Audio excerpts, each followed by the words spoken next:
I just can't get into podcasts. They're so boring. You're missing out. You guys should really check out this new one. It's called Keep It 99. Keep It 99, huh?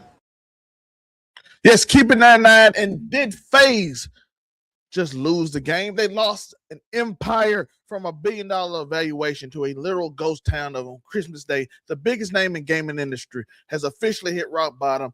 Founders are stepping down. The top creators just walked out. You see, Blackboy Max, Your Rage, all of them has left, and the money is all gone. FaZe Bank said he's lost $20 to $40 million.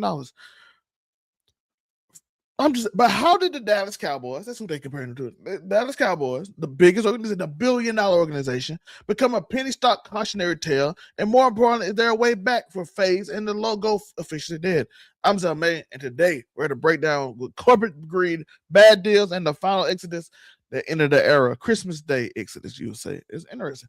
You're watching Keep It 99, where we give you raw truth and not filler.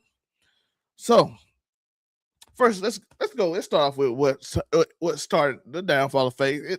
It was started probably when all the owners, the original owners, the people who are in it, who have everything to lose with it, left and started and sold it off. That was the beginning of the end, but it was probably in them before that. By the way, it had a bunch of issues because the thing I said about Overall 99 Media, or Keep It 99 for y'all that watching the channel, it's Overall 99 Media's LLC, is that I have to be the biggest star. Me and my best friend, what Key Creator Player, has to be the biggest star because it's our baby. And once you outsource it, there are a lot of problems with that because it's not their baby. They want their own baby. They want to create their own thing. They want to create their own image. They want to create their own name. When you hear Mr. 99, you think of me and Kid Creator Player. You don't think of other people. Even on this channel, you don't think of Unico. Unico, do you hear me?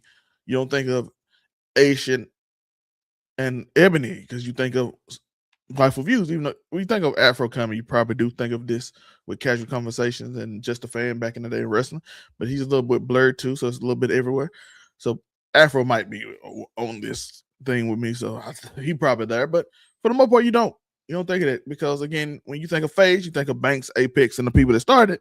You don't necessarily think of the new people, except for right now, because they're going to build their own thing, right?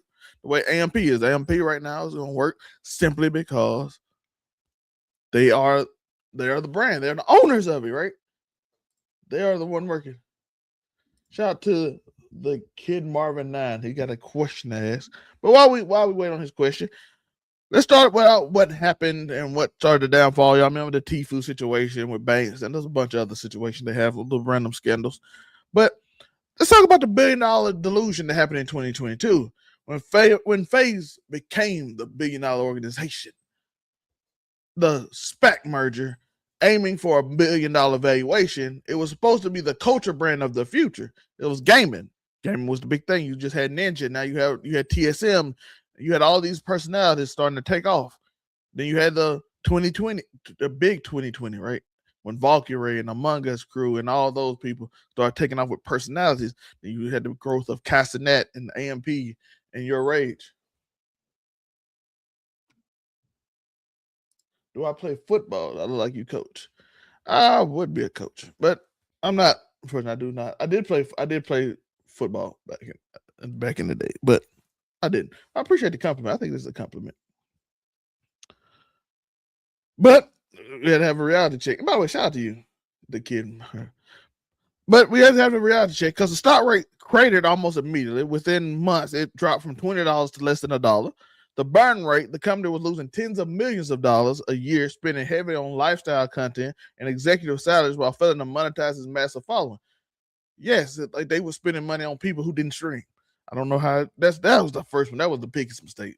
FaZe Banks had a better idea, but at least the only thing I think about the 2022 brand was that you have people that was relatively safe, so you could make money off the brands, but you didn't have nothing else to it. It wasn't an active thing.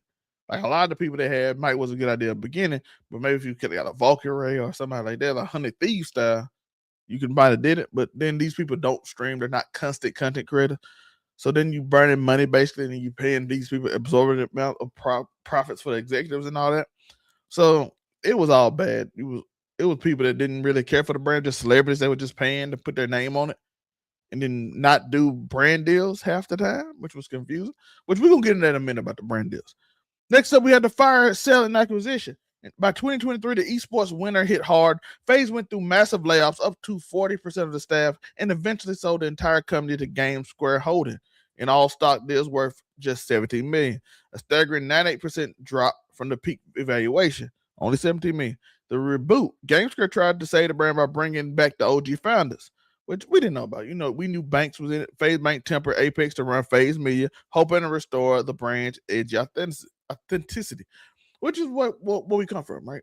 That's where we at now. We had start bringing in more modern people. You have your Rages, you have the Blackboy Max, you have the Ronaldos, you have the Lacey's, Silky, which I'll be honest with you, it did.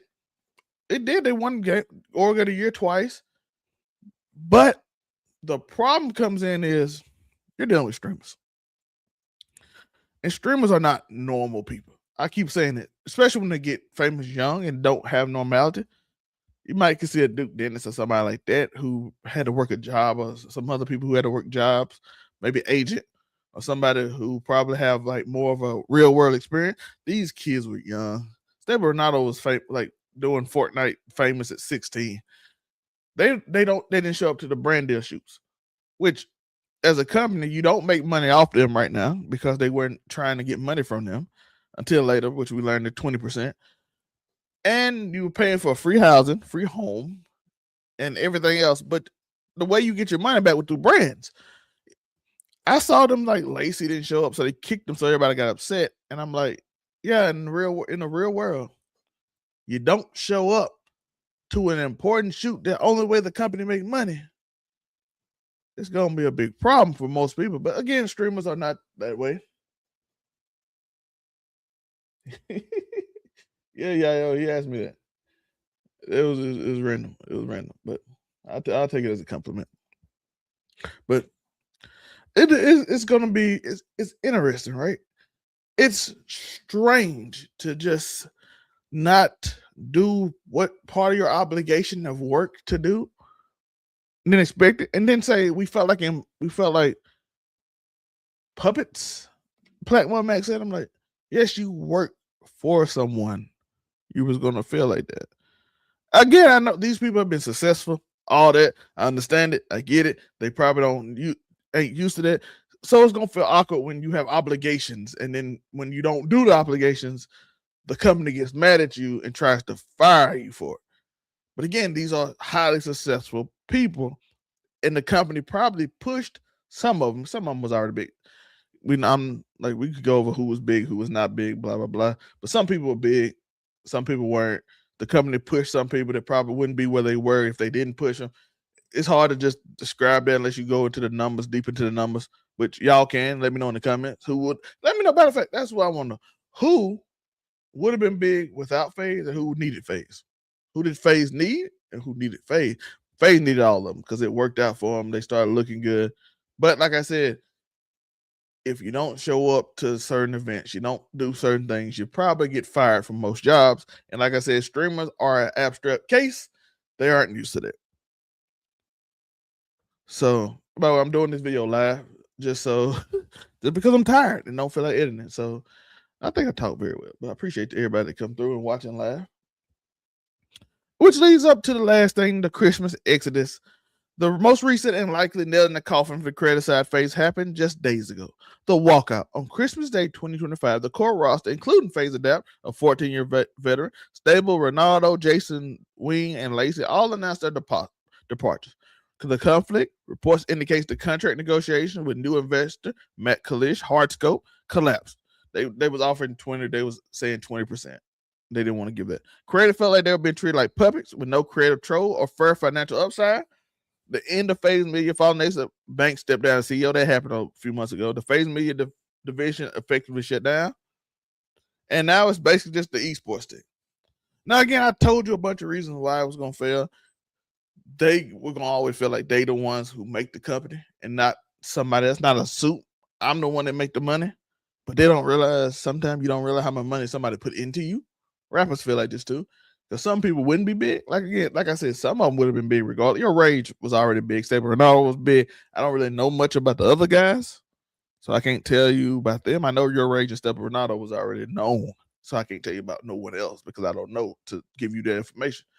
But y'all, like I said, you can tell me in the comments. But at the end of the day, this is not gonna make money. It's a terrible business practice. It is an awful business practice.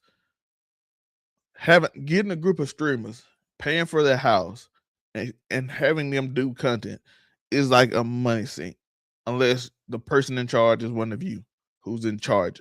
Like the CEO or a big name has to be in charge and active. If FaZe Banks was more active doing it, he can probably make some things happen. But if you're not part of it, they just gonna do what they want. Because the idea is, even if I did help make you, or the FaZe did help make them, once they got big enough, the feeling of I don't need you, and this is not fair to me because I'm so big now that you're holding me back, and I'm not having, as they said, felt like puppets with no creative control or financial upset. Because I'm bigger now. I'm bigger than the program. Even with me, with overall 99, if we blow up, listen, I'm expecting people to go do your own thing after. I'm supposed to be the biggest star, me, a kid credit player. The rest of y'all, hope y'all have a great life. Go and do your thing once you get big enough. I already expect it because it's not like a natural occurrence. Now, mine is more podcasting and talking, which is easier to brand, and you have to show up to work and do the sponsors and the brands compared to a stream in which streamers, like I said, they are different brand people. But it was never going to work. AMP going to work until they all retire. And then it's not going to work no more. The only thing you're going to do is like esports. Every other org you saw went to esports. I think 100 Thieves that went to esports most of it now. You don't see the content houses teams no more. NRG tried it with Day and Hamlins, and you saw what happened. Day and Hamlins just didn't show up no more. You continuously see it work. It doesn't work. That cool factor doesn't work because, again, once you get a certain size, it doesn't seem like an upside for you. And you can't wrap them in like a rapper because rappers, they'll just get the wrap around and just, oh, we'll have you on a 360 that you owe me like $20 million.